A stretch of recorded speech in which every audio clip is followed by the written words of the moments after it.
Hola a todos, en esta clase vamos a hablar sobre las modalidades de cooperación internacional al desarrollo, sus fuentes y cómo se canalizan estas ayudas. Entender estos conceptos es fundamental para quienes estudian Derecho y Relaciones Internacionales porque la cooperación internacional es una herramienta clave para poder promover el desarrollo sostenible y la justicia social. Bueno, si todavía lo estaban dudando, sí, la cooperación internacional y los derechos humanos van de la mano. Primero vamos a hablar de las modalidades de cooperación internacional al desarrollo, porque aquí vamos a tener una clasificación según el sector al que va dirigida. Vamos a encontrar unas modalidades que son 5. Y no quiero que se equivoquen en el examen porque siempre que pregunto por las modalidades me dicen, pero te pongo esto y lo otro. No, las principales modalidades son 5. Primero, la cooperación financiera. Se refiere a todos esos aportes económicos para proyectos de inversión o ayuda a sectores económicos en países que son beneficiarios de ellos. Puede ser ayuda reembolsable, es decir, que se tiene que devolver como préstamos blandos, con condiciones que son favorables, o puede ser no reembolsable, que se tratan como una donación, que es a fondo perdido. Además, puede ser una ayuda ligada donde el receptor debe comprar bienes o servicios en un país donante, o una ayuda que no está ligada, es decir, que no tiene esas condiciones de tener que comprar al país que le está donando. Bien, la segunda modalidad es la cooperación técnica, que consiste en fortalecer todas esas capacidades a través de expertos con formación y transparencia o transferir conocimientos.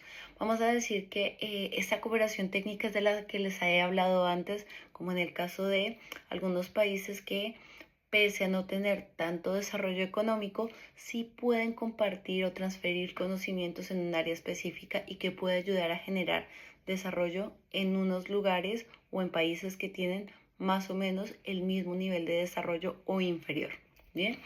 O que no están tan desarrollados en este ámbito.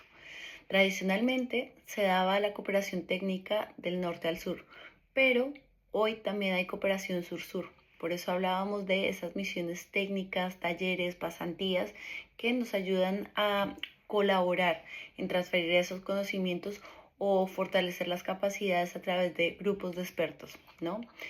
Fijémonos solamente como hablábamos en la clase anterior de los mecanismos que existen de cooperación técnica cuando estamos planteando desarrollo económico. Así que bueno, luego la número 3, la ayuda de emergencia y ayuda humanitaria. Vamos a decir que esta se refiere a todas esas ayudas que dan una respuesta inmediata o de corto plazo, es decir, una duración entre un periodo entre 6 a máximo 12 meses, cuando existen catástrofes naturales o cuando empezamos una guerra, cuando hay conflictos. Bien, puede ser internos o internacionales. ¿Qué se hace allí? Pues se proporciona bienes esenciales para la supervivencia, como las frazadas, todo esto que ven cuando desembarcan algunos migrantes, por ejemplo, en la costa del Mediterráneo. La ayuda humanitaria es más prolongada, está orientada a refugiados o desplazados. Pero bueno, vamos a decir que la ayuda de emergencia sí es de corto plazo, mientras que la ayuda humanitaria tiende a ser más prolongada. La número 4, ayuda alimentaria. Esto es cuando proveemos de alimentos para poder combatir el hambre en situaciones de crisis. Comentábamos antes cómo hacia los años 60 muchos de los países africanos habían estado pasando por un periodo de hambruna. Entonces digamos que la cooperación en esta época tendía a ser de ayuda alimentaria, pero posteriormente se empezaron a crear algunos fondos que lo que hicieron fue tratar de empoderar a estos países. Y por último, la número 5, la cooperación educativo-cultural. Es ese intercambio de conocimientos mediante cursos, congresos y otras actividades que fortalecen las capacidades humanas y culturales. Por ejemplo, los proyectos de Erasmus. Bien. O todos estos festivales que se hacen de teatro. Puedo contarles un poco de cómo se utiliza una cooperación a través del Festival de Teatro en Bogotá. Este tiene lugar cada 2 años y lo que se hace es llamar a compañías de teatro a nivel global para que ellas puedan presentarse y esto nos hace dar un intercambio cultural. Bien. Ahora nos vamos a la siguiente parte, que es ¿cuáles son las fuentes de cooperación internacional al desarrollo?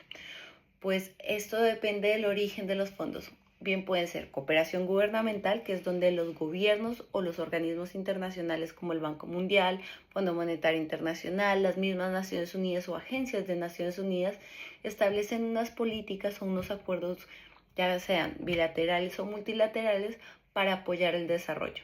O cooperación no gubernamental, que es realizada por actores privados, como por ejemplo las ONGs que nos han visitado, por fundaciones o empresas que a través de su proyecto de responsabilidad social corporativa tratan de colaborar con estos lugares.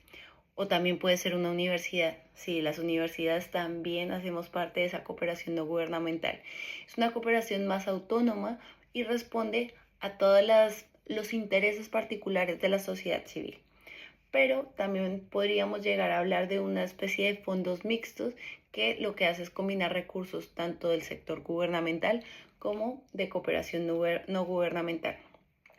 Ya les puedo decir que hay muchísimos proyectos que se desarrollan de esta manera. Luego, hablemos cómo son las formas de canalizar esta cooperación internacional. Vámonos al último apartado. Modos de canalizar la cooperación internacional. ¿Cómo hacemos que llegue esa cooperación internacional? Aquí se puede canalizar de diferentes maneras. Hay tres maneras, en principio. Primero, cooperación bilateral directamente entre un país donante y un país receptor, como por ejemplo España colaborando con Haití. Una cooperación multilateral donde los países donantes entregan fondos a organismos internacionales que gestionan estos proyectos, como en el caso del Banco Interamericano de Desarrollo, que también lo hemos mencionado en clase. O ya puede ser por cooperación descentralizada, es decir, entre entidades subnacionales como gobiernos regionales o locales, lo que comentábamos en la clase anterior, esos gobiernos autonómicos, donde se promueven acciones de desarrollo sin intervención de un gobierno central. Por ejemplo, una ciudad española trabajando con países mediterráneos. Bien. Y hay unas modalidades que van de acuerdo a la relación que existe entre países. Bien. Entonces, en algunos casos, la forma de canalizar la cooperación internacional también es vista de acuerdo a el lugar, la posición que tienen los países. Y aquí hablamos de cooperación norte-sur, que la mencioné anteriormente, que es desde los países desarrollados hacia países en desarrollo, es la más a países en vías de desarrollo, que es la más tradicional y es la que estábamos hablando en ese grupo de los primeros 34 países que tienen más desarrollo económico. Luego hay cooperación sur-sur, que es entre países que están en vías de desarrollo y está basada más en el intercambio horizontal y equitativo de los recursos o de los conocimientos.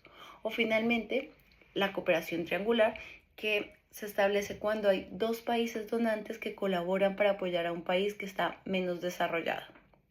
Por ejemplo, proyectos como en el lago Titicaca, donde encontramos tanto la Agencia de Cooperación de Estados Unidos, o bueno, cuando trabajaba en estos proyectos y seguía funcionando la Agencia de Cooperación de Estados Unidos, y también fondos de Reino Unido que trabajaban con las ONGs locales.